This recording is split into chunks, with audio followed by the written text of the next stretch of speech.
বাগেরহাটের মোরেলগঞ্জে কৃষি অফিসে অভিযান চালিয়েছে দুদক। দুদকের সহকারী পরিচালক মোহাম্মদ সাইদুর রহমানের নেতৃত্বে মঙ্গলবার দুপুরে এই অভিযান চালানো হয়। এ সময় সরকারের ভর্তুকি মূল্যে বিতরণ করা ১৪টি আধুনিক কম্বাইন হারভেস্টার মেশিনের মধ্যে ১১টি মেশিন নিখোঁজ হওয়ার প্রমাণ পায় দুদক, যার মূল্য প্রায় ৩.৫ কোটি টাকা। সরকার ২ কোটি ১০ লাখ টাকা ভর্তুকি দিয়ে এসব বিতরণ করে।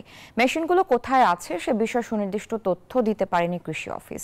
এ ঘটনায় জড়িতদের বিরুদ্ধে আইনি ব্যবস্থা নেওয়া হবে বলে জানিয়েছে দুদক।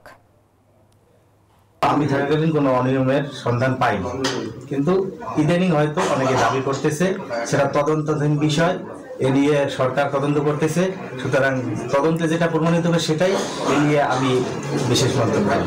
আমরা এমনও তথ্য পেয়েছি যে সারা বাংলাদেশের বিভিন্ন জায়গায় এই যন্ত্রগুলো কিন্তু আর মোড়লগঞ্জে আসতেছে না, অর্থাৎ এগুলো মোড়লগঞ্জের কৃষকের উন্নয়নে ব্যবহার করার কথা থাকলেও সেগুলো অন্য অন্য জেলার কৃষকের উন্নয়নে ব্যবহার করছে এবং এখানে কিছু মানুষ ব্যবসা বা সুবিধা ভোগ করছে।